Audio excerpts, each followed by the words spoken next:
দেখেন, একজনের 4টে ভাই আছে। 3 ভাই হচ্ছে কি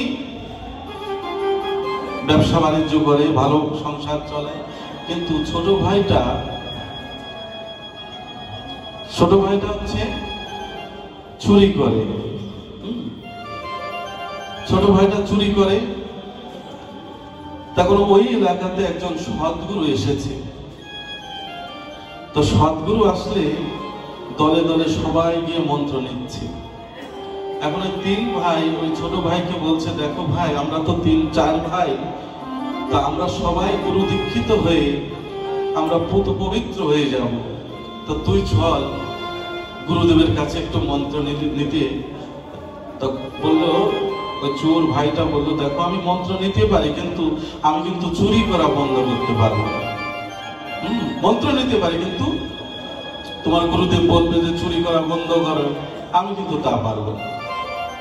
ঠিক আছে, আমি গুরুদেবের কাছে আমি বলবো, সব খুলে বলবো। তো গুরুদেবের কাছে গিয়ে গুরুদেবের চরণে প্রণাম নিবেদন করে 3 ভাই বলছে, দেখো গুরুদেব, আমার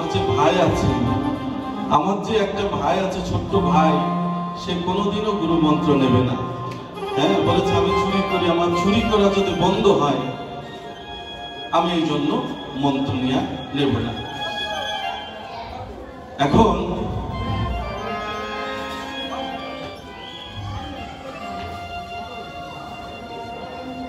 গুরুদেব ধ্যানস্থ হয়ে বললেন, শোনো, আমি যে এই গ্রামে এসেছি আর কারোর জন্য নাই, তোমার ওই ভাইয়ের জন্যই আমি এই গ্রামে আমার আশা। তোমার ভাইকে বলো তুমি সেজন্য অবশ্যই আমার সাথে দেখা করে। এসে দেখতে পেল, গুরুদেবের চরণে প্রণাম নিবেদন করলো। বলো, দেখো, গুরুদেবের সামনে বসিয়ে রেখে অন্যান্য শিষ্য ভক্তদেরকে গুরুদেব বলছে, দেখো, তুমি আমার এই মন্ত্র নিয়ে যদি চুরি করতে যাও, ওই তালা স্পর্শ করলেই তালা খুলে যাবে। আর যদি একাদশী থেকে যদি কেউ এই মন্ত্র জপ করে, সে যদি 1000 অন্যায় করে, তাকে কেউ দেখবে না।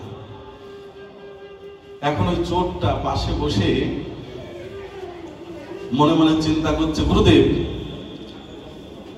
তাড়াতাড়ি করে গুরুদেবের চরণে লোটায় ফিরে বলছে, গুরুদেব, আমাকে কিন্তু আগে দিতে হবে, ওদের দিতে দিতে যদি আমার কম পড়ে যায়, আমাকে কিন্তু মন্ত্রটা আগে দিতে হবে। তো বলে, স্নান করে আসো। স্নান করে আসলে শুদ্ধ মন্ত্র জপ ধ্যান দিয়েছেন, গুরু কৃপা করেছেন। বলেছে, শোন, প্রতিদিন স্নান করে, তো চুরি করা নিষেধ নেই, প্রতিদিন স্নান করে তুই প্রতিদিন তিলক মালা করবি, দাদার সঙ্গে তিলক রচনা করবি, প্রতিদিন তুই গিরিধারী গোপালকে সেবা দিবি, হ্যাঁ, রাধা মাধবকে সেবা দিবি, হ্যাঁ। আর একাদশীর দিন তুই যদি সেবা করিস, একাদশীতে যদি গোবিন্দ সেবা করিস, হ্যাঁ, একাদশীর থেকে যদি তুই চুরি করতে যাস, তুই যে কোনো তালা স্পর্শ করলে আপনি খুলে যাবে।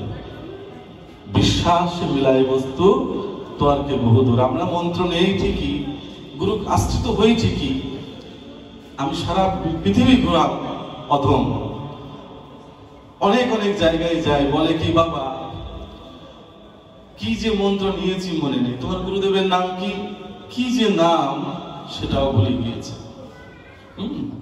গুরু যে নাম দিয়েছে সেটাও ভুলেছে, গুরুদেবের নাম কি সেটাও আমরা ভুলে গেছি।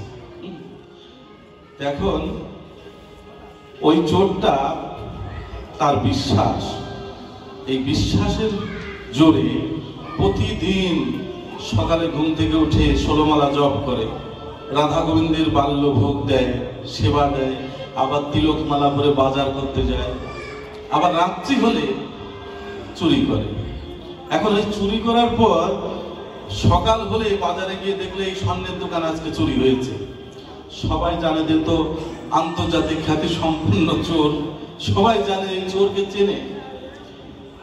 তো বলে, তুমি কি চুরি করেছো? বলছে, হ্যাঁ, আমি চুরি করেছি। বলে, না, তুই চুরি করতে পারিস না, কারণ তুই তো এখন গুরু কৃপা লাভ করে, তুই তো তিলক মালা পরিধান করে, তুই 1000 বললে আমরা বিশ্বাস করি না, বাহির থেকে হয়তো কোথাও কেউ চুরি করেছে। তো বসে বসে ওরকম ভাবে কি ব্যাপার, আমি চুরি করলাম কিন্তু আমাকে কেউ দোষী করে না, কারণটা কি, দোষ কেন রাখে না? এ কি গুরু কৃপা হচ্ছে নাকি? দেখেন, গুরু কৃপা হলে জগতে কৃষ্ণ কৃপা হয়।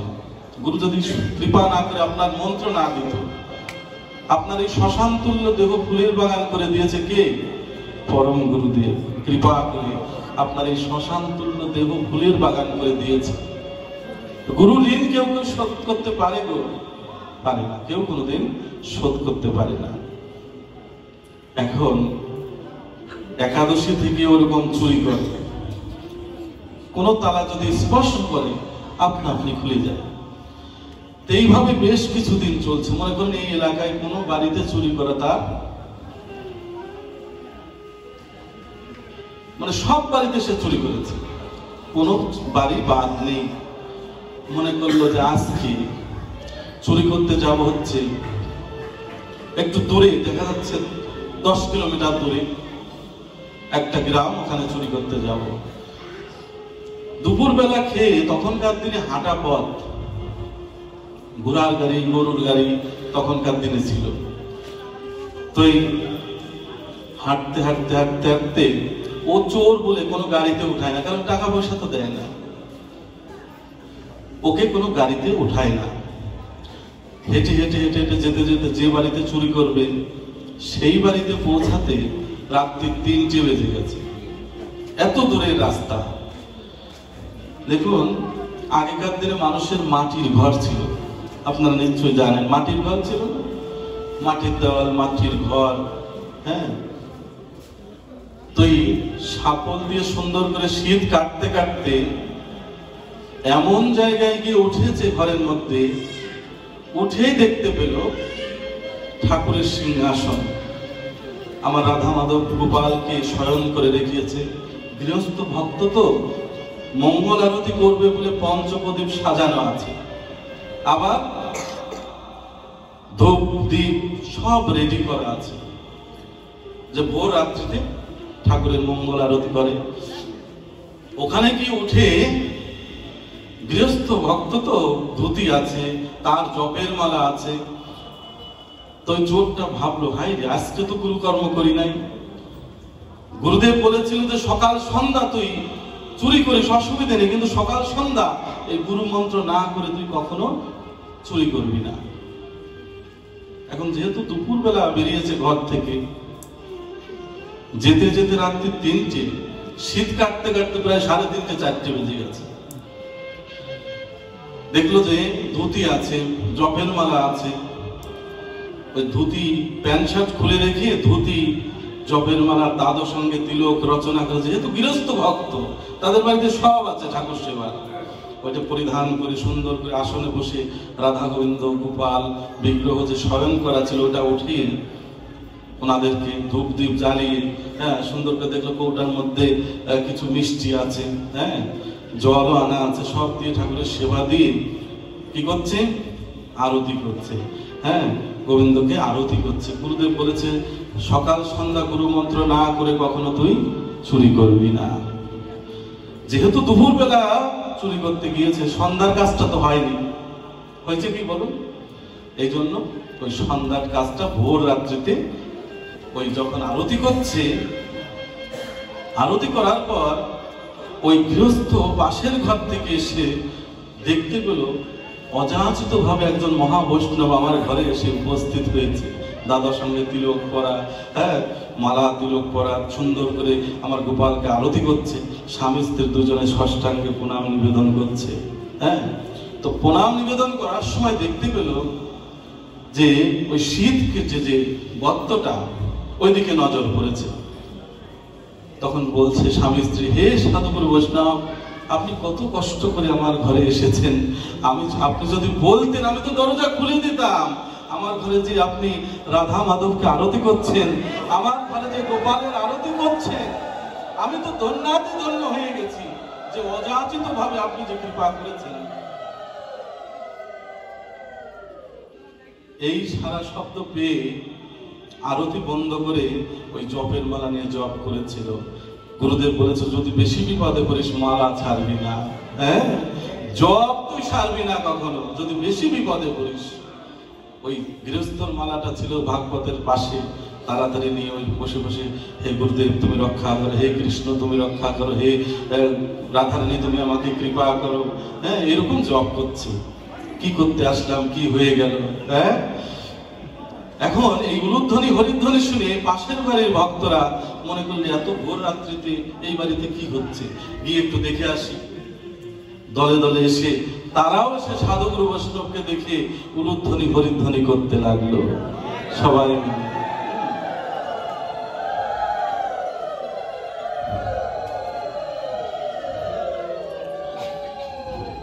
যখন উলুধ্বনি হরিধ্বনি করতে লাগলো,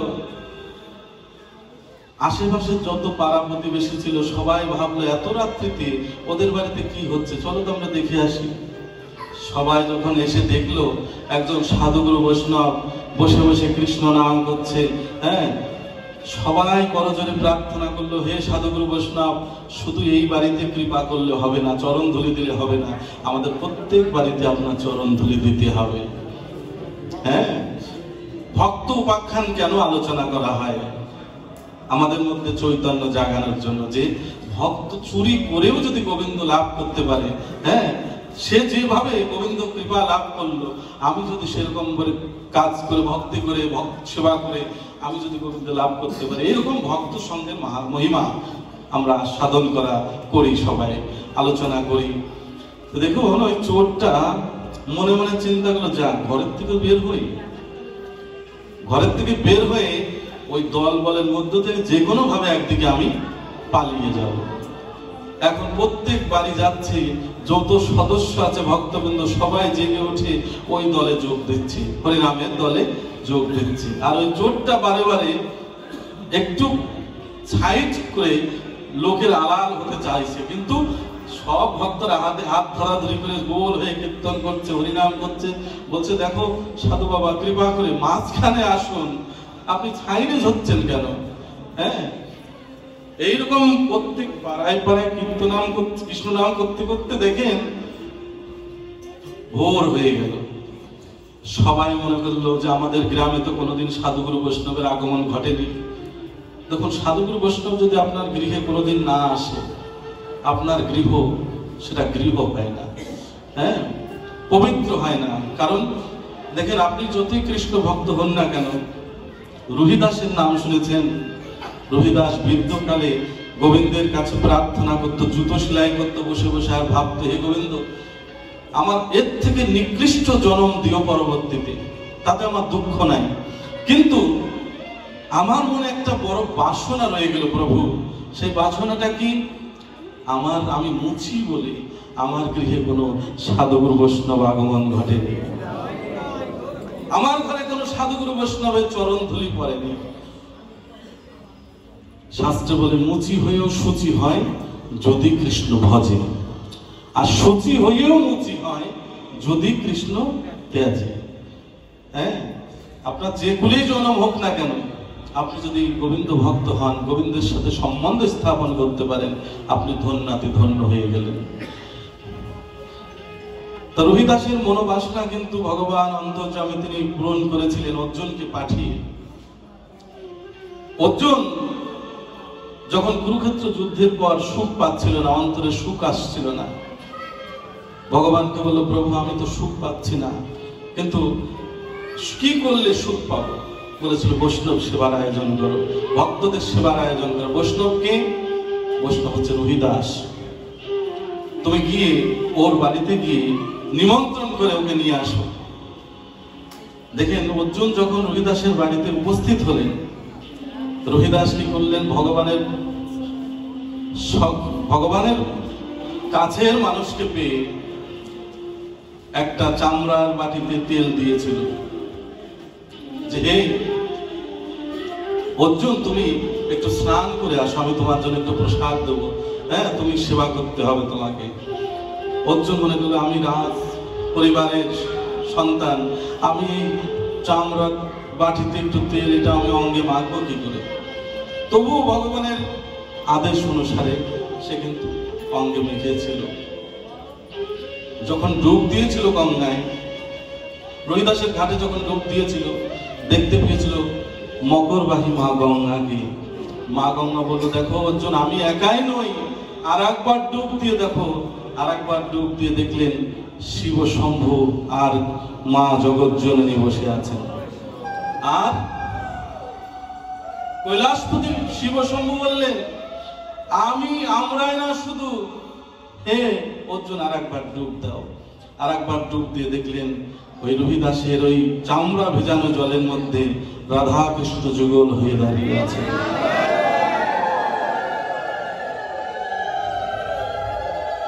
যাই হোক, রহিদাস ওই মনে আফসোস ছিল যে আমার ঘরে যদি কোনো সাধুগুরু বৈষ্ণব আগমন ঘটতো, আমি জীবন ধন্য হয়ে যেত। এখন দেখুন, ওই যে চোর সমস্ত গ্রাম হরিনাম সংকীর্তন করেছে, নগর কীর্তন করেছে, সকাল হতে না হতেই প্রত্যেক বাড়ির থেকে চাউল ডাউল তেল লবণ সবজি সব নিয়ে এসে বলল, আমরা সবাই মিলে আজকে সাধু সঙ্গ করব, ভক্তদের সেবার আয়োজন করব। যেহেতু একজন মহতি বৈষ্ণবের সান্নিধ্য আমরা পেয়েছি, তো সেবা করার পরে প্রায় 3 গাড়ি ঘোড়ার গাড়ি ভর্তি চাউল ডাউল বেঁচে গিয়েছিল সেবা করার পরে। তো সবাই সিদ্ধান্ত নিল, যেহেতু সাধু বাবা উনি কৃপা করে অযাচিত ভাবে আমাদের এখানে এসেছেন, আমরা 3 গাড়ি সমস্ত চাউল ডাউল তেল লবণ সবকিছু নিয়ে ওনার বাড়িতে পৌঁছে দেবো, যাতে আমাদের এই চাল ডাল সবকিছু গোবিন্দ সেবায় লাগে। দেখেন, 12 আনা পথ এগিয়ে গিয়ে ভক্তরা কিন্তু ওই চাউল ডাউল তেল লবণ 3 গাড়ি সবকিছু নিয়ে যাচ্ছিল সেই চোরের বাড়িতে।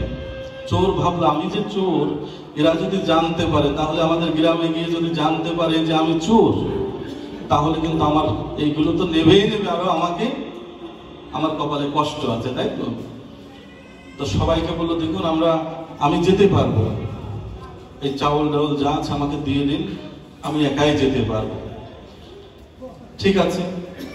এত কিছু নিয়ে যখন তার বাড়িতে পৌঁছে গেল, ওই যে 3 ভাই, তখনকার দিনে অভাব ছিল, তখনকার দিনে অভাবই ছিল মানুষ। 3 ভাই মনে ওই সব সম্পদ গুলো দেখে, চাউল ডাউল তেল লবণ সবজি, টাকা পয়সা দেখে লোভ হয়ে গেল, যে কোথার থেকে ডাকাতি করে নিয়ে এসেছে, কোথার থেকে চুরি করে এনেছে, ওকে ভাগ দেওয়া যাবে না। 3 গাড়ি যেহেতু, আমরা তো 4 ভাই, ওর কোনো কিছু দেওয়া যাবে না, কারণ ও আবার কয়দিন পরে চুরি করতে গেলে এর থেকে আরো বেশি কিছু আনতে পারবে। সবাই মিলে যুক্তি পরামর্শ করে 3 ভাই মিলে ওকে অন্ধ করে দিল। নদীর ঘাটে নিয়ে গিয়ে চোখ অন্ধ করে দিয়েছিল মেরে। আর নদীতে যে নৌকাটা ছিল, অনেক পার ঘাটে নৌকা থাকে না বাঁধা, ওর মধ্যে ওই ছোট ভাইকে রেখে নৌকাটা ছেড়ে দিয়েছিল। ভাসতে ভাসতে ভাসতে ভাসতে ওই নৌকাটা, ওই যে ওর গুরুদেব সিদ্ধ মহাত্মা, উনি ভোর রাত্রিতে উনি স্নান করেন, ব্রহ্ম মধ্যে স্নান করেন ওই নদীতে গঙ্গায়। তো যখন উনি স্নান করছেন, দেখতে পেলেন একটা নৌকার মধ্যে কে যেন সারা গায়ে রক্ত, অন্ধ চোখ দিয়ে রক্ত ঝরছে, ভাসতে ভাসতে ওই পথ দিয়ে যাচ্ছে, ওই নদী পথ দিয়ে। তখন গুরুদেব তার আধ্যাত্মিক শক্তি দ্বারায় সেই নৌকাটাকে কাছে নিয়ে এসে দেখলেন যে আমারই সেই শিষ্য, আমারই সেই ভক্ত, যাকে আমি কৃপা করলাম, তার আজ এই অবস্থা হয়েছে। গুরুদেব সুন্দর করে তাকে যত্ন করে তার আশ্রমে নিয়ে গেল। আশ্রমে নিয়ে গিয়ে গুরুদেব সব কিছু বিস্তারিত ওর কাছ থেকে শুনলো, যে কারণটা কি, তোকে এই অবস্থা কারণটা কি। তো গুরুদেবকে ওই শিষ্য বলল, হে গুরুদেব, আমি যাদের আপন ভাবতাম, ভাই আমার, বৌদি আমার, স্ত্রী আমার, পুত্র আমার, কন্যা আমার, আসলে বলুন তো গুরুদেব, এই সংসারে আপন কি, প্রকৃত আপন কে এই সংসারে? তখন গুরুদেব জড়িয়ে ধরে বলেছিল, এই দিনের অপেক্ষায় আমি করছিলাম।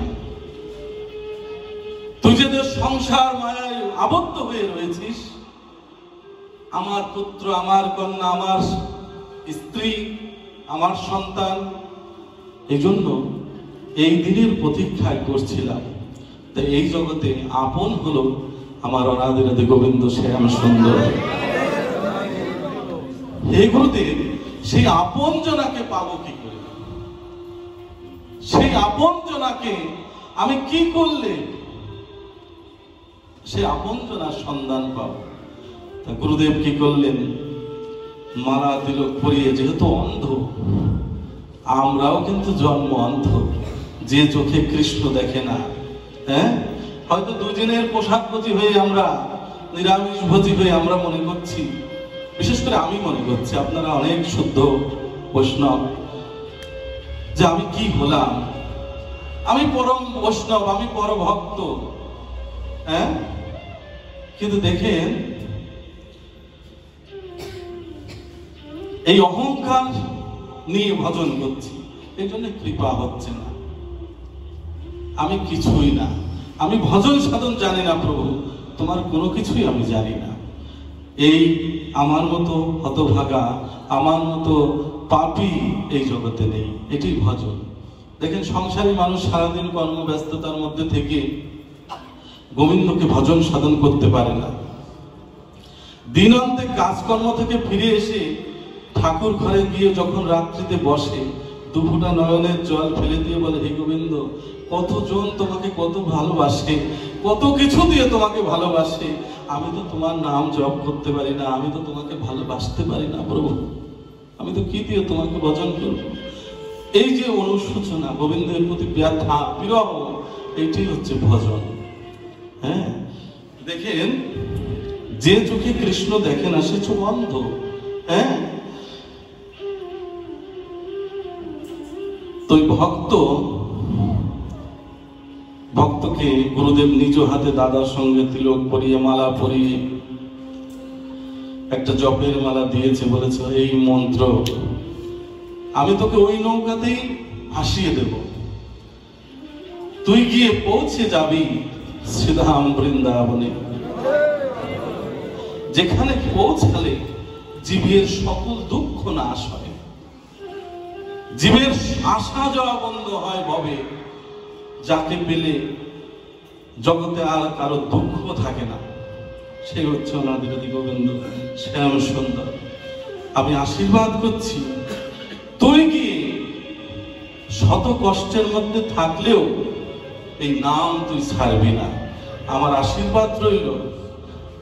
আমি আশীর্বাদ করছি তোকে আমার অনাদিরাদি গোবিন্দ রাধারানী কৃপা করবেই করবে। কেমন দেখেন গুরু বাক্য, গুরু আশীর্বাদ। যেমন শবরীর নাম শুনেছেন, শবরীর গুরুদেব সিদ্ধ মহাত্মা, তিনি যেদিন দেহ রাখবেন, শবরী চরণ যুগল জড়িয়ে ধরে বলছে, গুরুদেব আপনি তো চলে যাবেন, কিন্তু আমার কি গতি হবে? আমি কি কোনোদিন প্রভুর দেখা পাবো না? তখন গুরুদেব আশীর্বাদ করে বলেছিল, তুই এই ঘরে বসেই প্রভু রামচন্দ্রের সান্নিধ্য লাভ করবে, আশীর্বাদ করে দিলাম। কবে তিনি আসবেন, কোন সময় কোন ক্ষণে তিনি আসবেন এটা তো বলেন। তাই প্রতিদিন শবরী বন থেকে পুষ্প চয়ন করে এনে ওই রাস্তা সাজিয়ে রাখত, প্রতিদিন সাজিয়ে রাখতো। মানে কি জানেন, আমরা যে প্রতিদিন দাদার সঙ্গে তিলক পড়ছি, আমরা যে সাজছি, তারে কি নামে ডাকিলে আসে, কোন রূপ গুণ পাইলে রাধার সম ভালোবাসে, এটা কিন্তু শাস্ত্রগ্রন্থে আছে। তো দেখেন সবরই প্রতিদিন ওরকম বন থেকে ফুল চয়ন করে পথ সাজিয়ে রাখতেন, প্রভু যে আজকে আসবেন। আবার প্রতিদিন ফল নিজের সেবা করতো, যে এটা যদি তিতো ফল হয় আমার প্রভুর মুখে ভালো লাগবে না, বিষ ফল হতে পারে। তাই প্রতিদিন কিন্তু ওই সুন্দর করে একটু একটু করে সেবা করে রেখে দিত।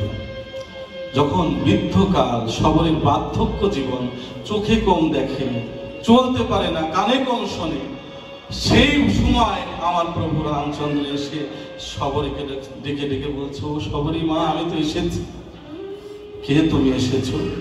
আমি রামচন্দ্র এসেছি। তখন কিন্তু শ্রী রামচন্দ্রের চরণে স্পর্শ করে বলেছিল, প্রভু তুমি আসলে, কিন্তু সময় থাকতে তো আসলে না।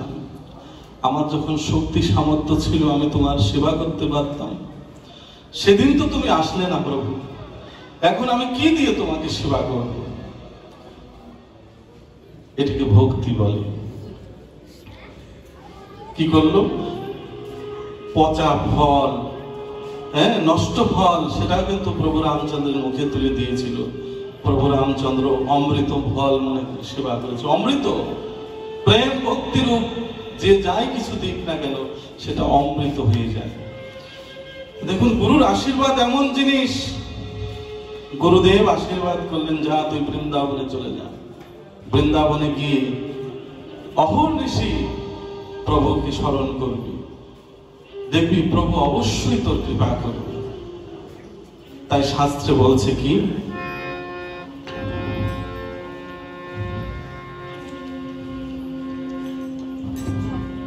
আমি কবে যাব এই বিষয় ছেড়ে, মধুর বৃন্দাবন।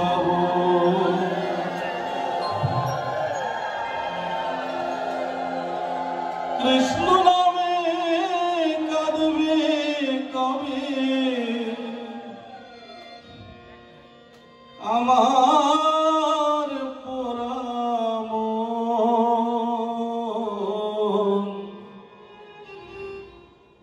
আমি কবে যাব বিষয় ছেড়ে, মধুর বৃন্দাবন।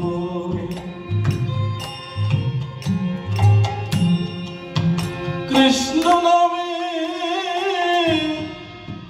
কাঁদবে কবে আমার পুরা মন।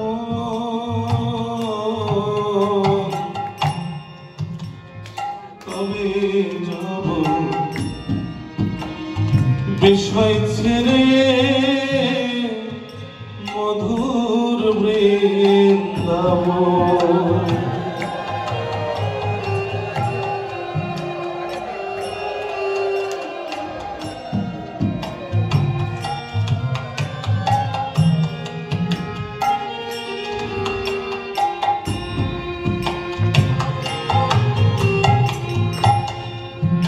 কৃষ্ণ নামে নামাবলী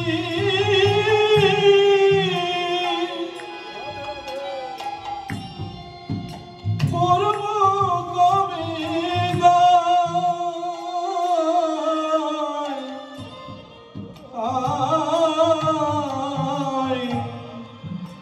কৃষ্ণ নামে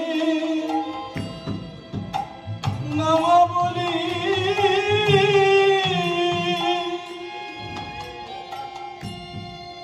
পূর্ব কবে গাই।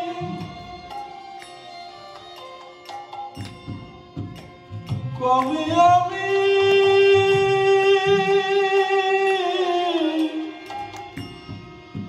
প্রাণ জুড়াব গিয়ে মথুরা।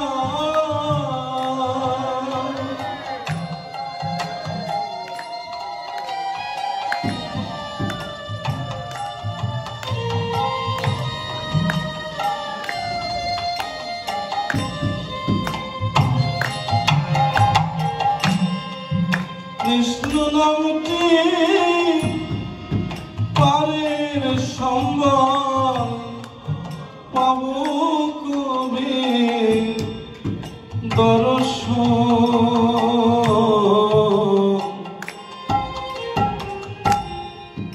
কবে যাব বিষয় ছেড়ে,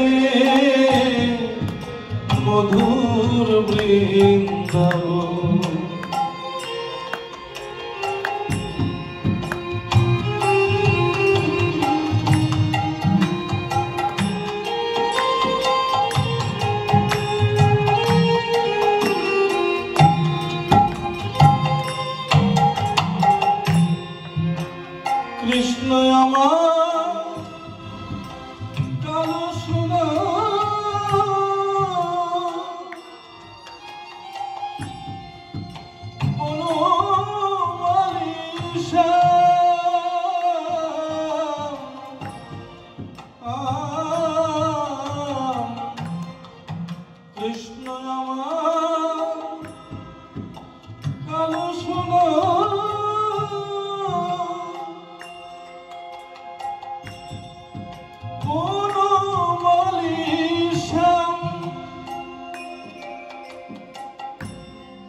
ভুল করে একদিন মুখে লই নাই কৃষ্ণ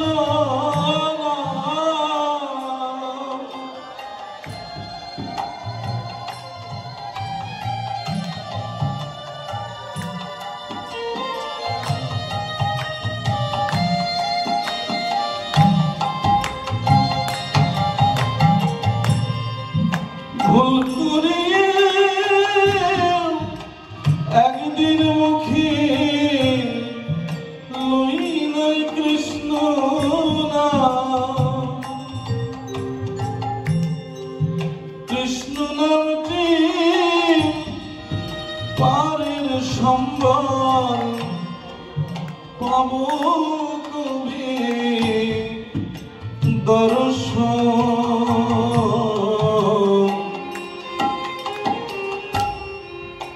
কবে যাব বিষয় ছেড়ে মধুর বৃন্দাবন। আমি কবে যাব বিষয় ছেড়ে মধুর বৃন্দাবন। কৃষ্ণ নামে কাঁদবে কবে আমার পোড়া মন। কবে যাব বিষয় ছেড়ে মধুর বৃন্দাবন। কবে যাব বিষয় ছেড়ে মধুর বৃন্দাবন। কবে যাব বিষয় ছেড়ে মধুর বৃন্দাবন।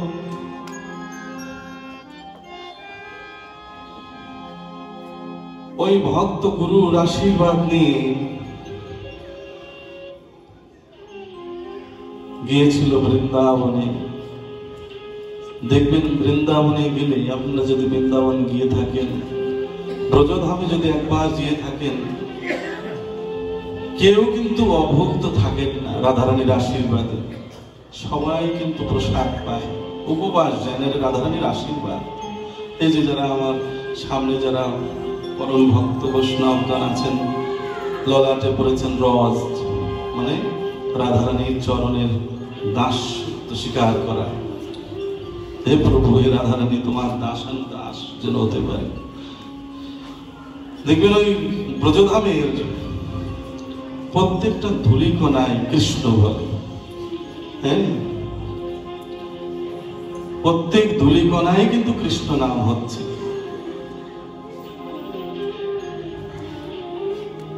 ব্রহ্মা বলেছিল, প্রভু কীট পোকামাকড় জনম কি, মনুষ্য জনম কি, পশুকুলেও যদি আমার জনম না দাও, হ্যাঁ, ব্রজধামের গুল্মলতা হয়ে আমাকে জন্ম দিও।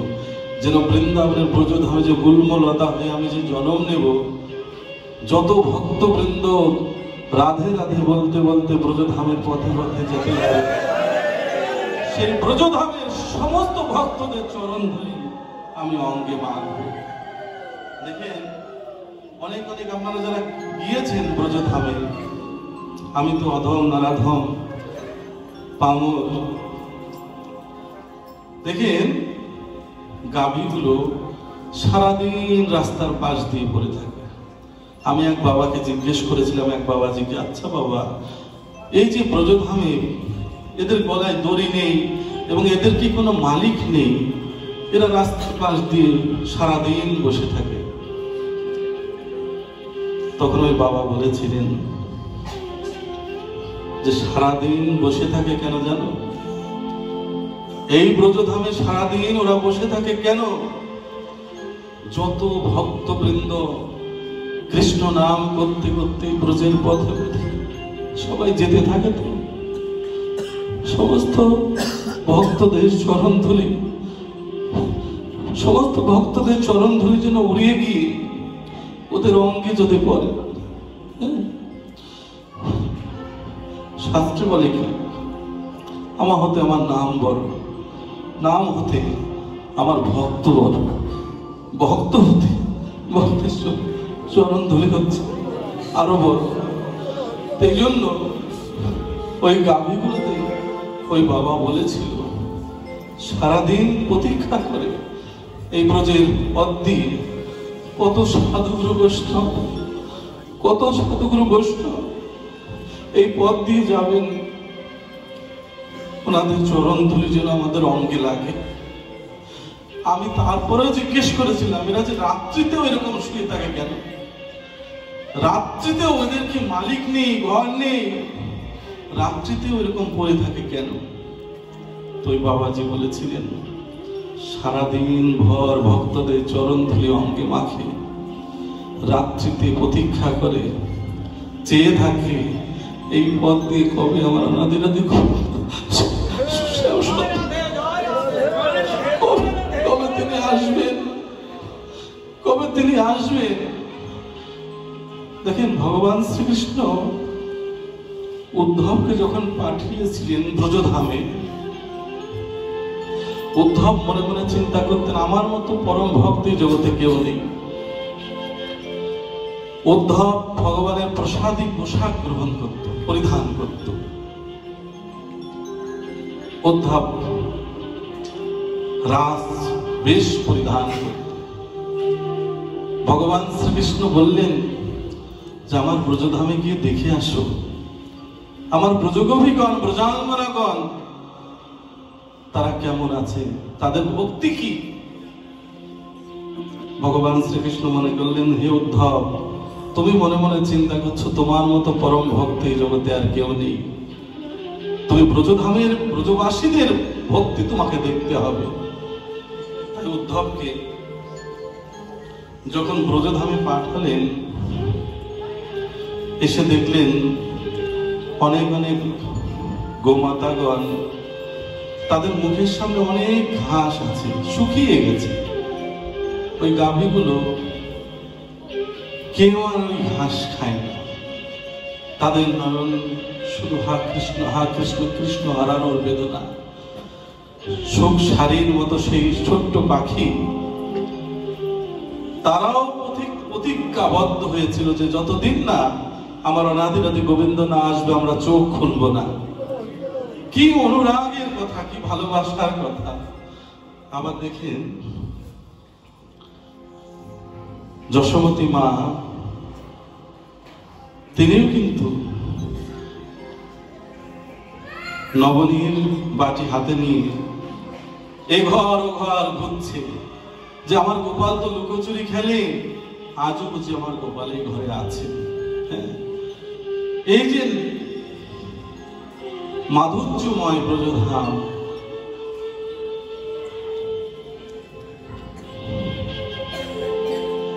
ভক্তরা ব্রজের ধুলি অঙ্গে মাখছে, কত অনুরাগী ভক্তগণ ব্রজধাম পরিক্রমা করছে, ব্রজের পথে পথে হা কৃষ্ণ জয় রাধে বলে কেঁদে কেঁদে যাচ্ছে।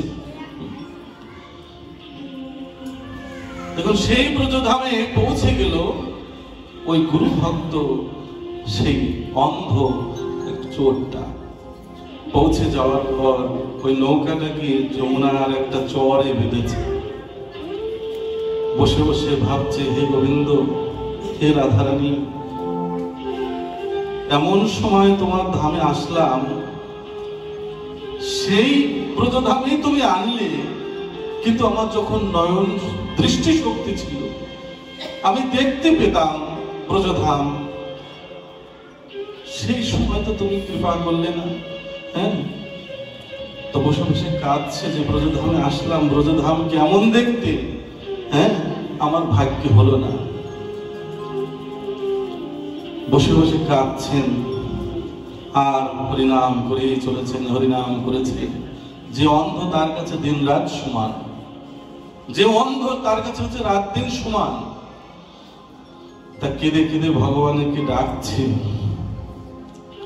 হে গোবিন্দ, তোমার কি কৃপা হবে না? তোমার কি করুণা হবে না? কেঁদে কেঁদে আকুল হয়ে ব্যাকুল হয়ে হা কৃষ্ণ হা রাধারানী বলে কাঁদছে। শাস্ত্রে বলে, আমি সব সইতে পারি, কিন্তু ভক্তের চোখের অশ্রু জল আমি সইতে পারি না। আর আপনার যদি সেই কৃষ্ণ প্রেমের অশ্রু জল আপনার না থাকে, কৃষ্ণ প্রেমের অশ্রু জল যদি আপনার মধ্যে না থাকে, আপনার সাধন ভজন হচ্ছে না। ভাববেন, দেখুন কেঁদে কেঁদে ভগবানকে ডাকছেন, আর এদিকে ভগবান শ্রীকৃষ্ণকে শ্রীমতী রাধারানী বললেন, দেখো ওই ভক্তকে তুমি যদি কৃপা না করো, হ্যাঁ, তাহলে তো হবে না, তুমি কৃপা করো। শ্রীমতী রাধারানী কি করলেন?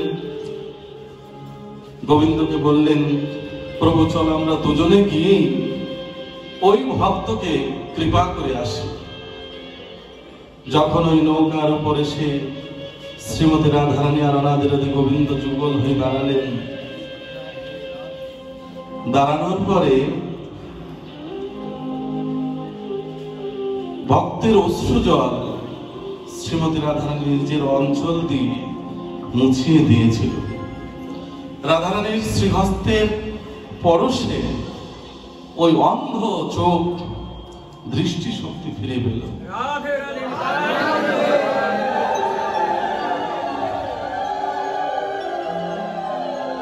যখন দৃষ্টি শক্তি ফিরে পেল, তখন তাকিয়ে দেখলেন যুগল হয়ে আমার অনাদিরাদি গোবিন্দ শ্যাম সুন্দর শ্রীমতী রাধারানী যুগল হয়ে দাঁড়িয়ে আছেন। যুগল চরণে প্রণাম নিবেদন করে, ষষ্ঠাঙ্গে প্রণাম নিবেদন করে কাঁদছে যে, হে প্রভু, তোমার চরণে ধুলি কণা করে রেখো। ভগবান শ্রীকৃষ্ণ ভক্তকে বলবে, কি চাও তুমি কি চাও? প্রকৃত যারা ভক্ত তারা গোবিন্দের কাছে এই পার্থিব জগতের কোনো কিছু আশা করেন না। দেখেন আপনাদের যারা শুদ্ধ ভক্ত, আপনারা এসেছেন কৃপা করে, দেখেন আপনাদের কি ত্যাগ। ললাটে তিলক করেছেন, কণ্ঠে তুলসী মালা পরিধান করে এসেছেন, ভালোবাসার মানুষের কথা শ্রবণ করতে এসেছেন। কত ভালোবাসা থাকলে সবকিছু পরিত্যাগ করে শুধু একমাত্র গোবিন্দের চরণে সার করেছেন আপনারা। তাই সেই ভক্ত গোবিন্দের কাছে একটাই প্রার্থনা করছে, হে গোবিন্দ, এই পার্থিব জগতের ধন ঐশ্বর্য তো আমার জীবনের সাথী হবে না, শেষের দিনের সাথী হবে কখনো? হবে না। হে প্রভু, তোমার চরণে আমার একটাই নিবেদন,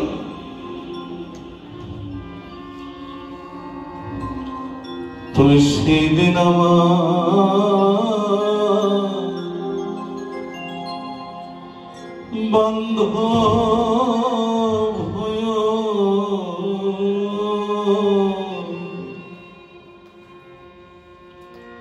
যেদিন আত্মীয় স্বজন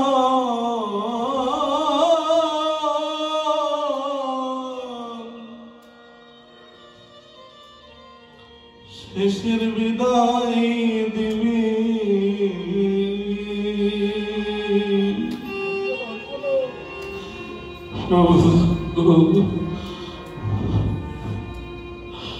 সেদিন তুমি বান্ধব হয়ো,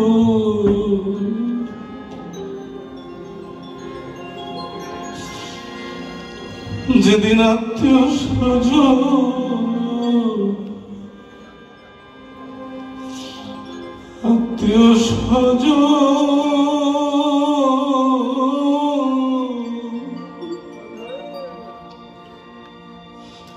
শেষের বিদায়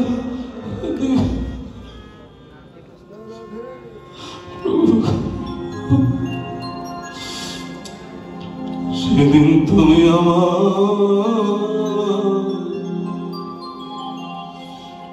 বন্ধু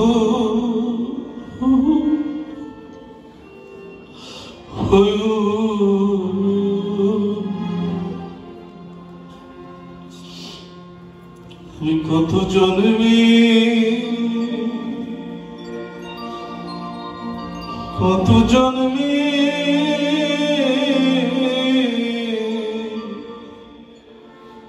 জনম দুঃখী দয়া প্রভু গো, সেদিন তুমি আমার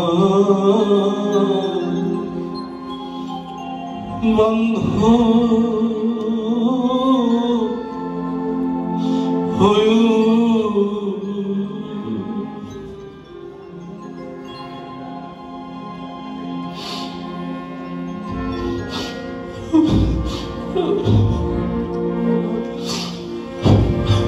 আমি অধমে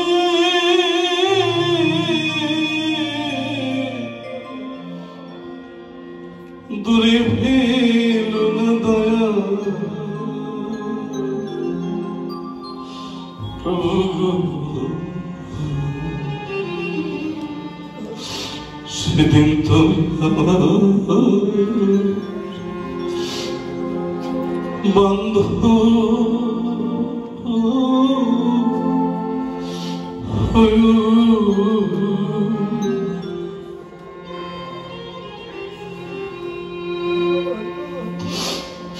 যেদিন আত্মীয় স্বজন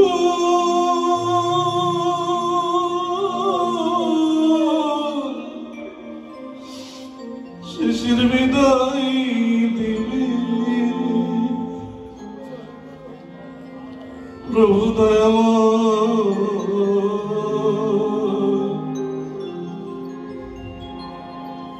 সেদিন তুমি আমার বন্ধু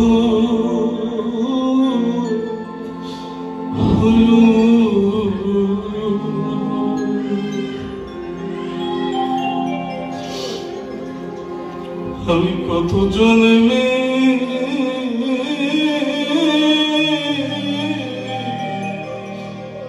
জনম দুঃখী দয়া প্রভু হে, সেদিন তুমি আমার বন্ধু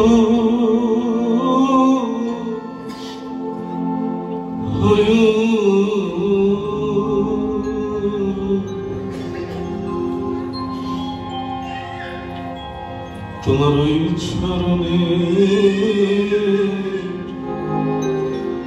পাশে রেখো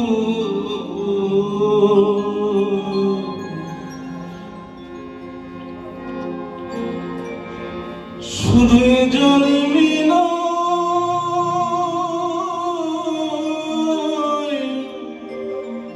জনমে জনমে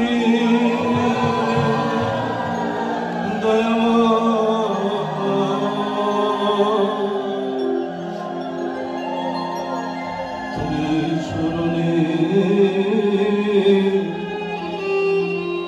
পাশে রেখো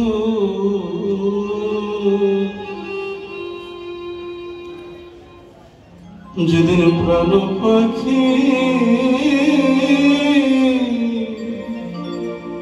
প্রাণ দেবে মন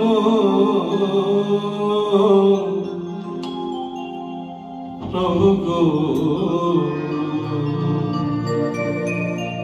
সেদিন কৃষ্ণ নামটি এই কর্ণে দিও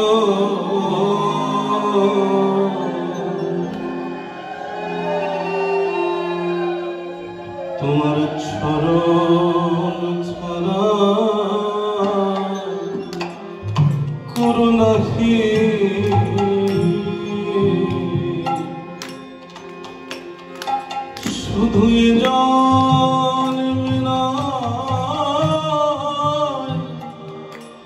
জনমে জনমে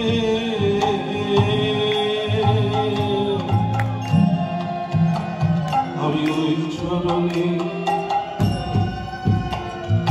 অভিলাষী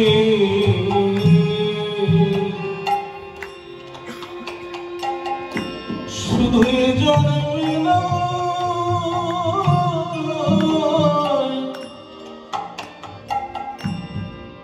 জনমে জনমে প্রভু গো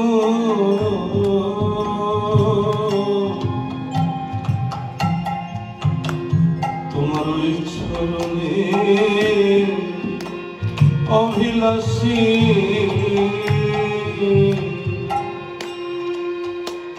তুমি সেদিন আমার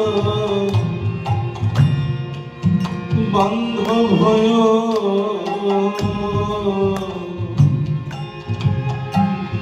যেদিন আত্মীয়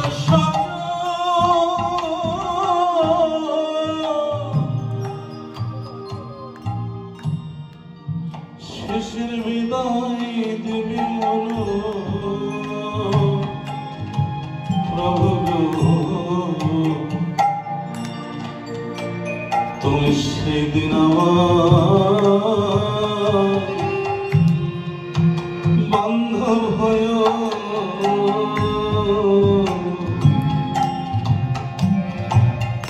তোমার চরণ ছাড়া করুণা হে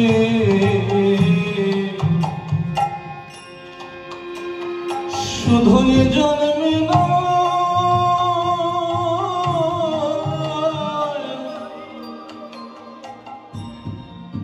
জনমে জনমে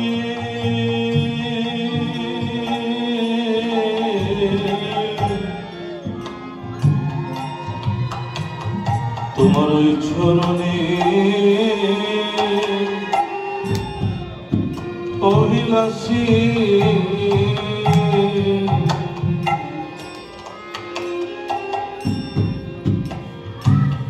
ওই ভক্ত গোবিন্দের চরণে আত্মনিবেদন করে কেঁদে কেঁদে বলছে প্রভু গো কেঁদে কেঁদে গোবিন্দের চরণে আত্মনিবেদন করছে ভগবান শ্রীকৃষ্ণ রাধারানী ভক্তকে আশীর্বাদ করছে হে ভক্ত তোকে আশীর্বাদ করছি তোর নিদানের সময় মৃত্যুর সময় আমি কথা দিচ্ছি তোর শেষের সময় যখন স্ত্রী পুত্র পরিজন আত্মীয় স্বজন তোর সাথী হবে না সবার তোকে ফাঁকি দেবে কিন্তু তোকে আশীর্বাদ করছি আমি শেষ মুহূর্তে সেই নিদানের সময় তোর ভবনদী পার করে দিয়ে আমার ধামে নিয়ে যাব তোর ভক্ত তোর মতো ভক্তকে আমার ধামে নিয়ে যাব দুঃখ করিস না তাই হে সুধী ভক্ত বৈষ্ণবগণ ভক্তের মহিমা আলোচনা করলাম কেন আপনাদের মনেও যাতে আশা জাগে যে আমি যদি ওরকম হতে পারতাম আমি যদি ভক্ত সঙ্গ করতে পারতাম আমি যদি এই ভক্তের মতো হতে পারতাম আমিও রাধা গোবিন্দের যুগল দর্শন করতে পারতাম তাই শুধু ভক্তগণ এই কলিযুগে মহাপ্রভু গৌর সুন্দর নাম বিলিয়েছেন প্রেমের ঠাকুর তিনি আমার গৌর সুন্দর প্রেমময় তিনি সেই প্রেমময় পুরুষ তিনি এই কলিযুগের ভজন হচ্ছে প্রেম এই প্রেম যদি আপনি লাভ করতে পারেন আপনার জন্ম সার্থক হয়ে যাবে ভালো থাকবেন সুস্থ থাকবেন আপনারা আপনাদের জীবনে সবাই প্রেমময় হয়ে যান এবং আমার সাথে সাথে সবাই একটু কৃষ্ণ নাম করবেন সবাই একটু আনন্দ কীর্তন আমরা করব তারপরে ভাগবত বিশ্রাম দিব আর যে উপলক্ষে আজ এই ভাগবত সংঘ এই সুমন এই ভক্তের বাবা স্বর্গীয় আনন্দচন্দ্র সাহা পরলোক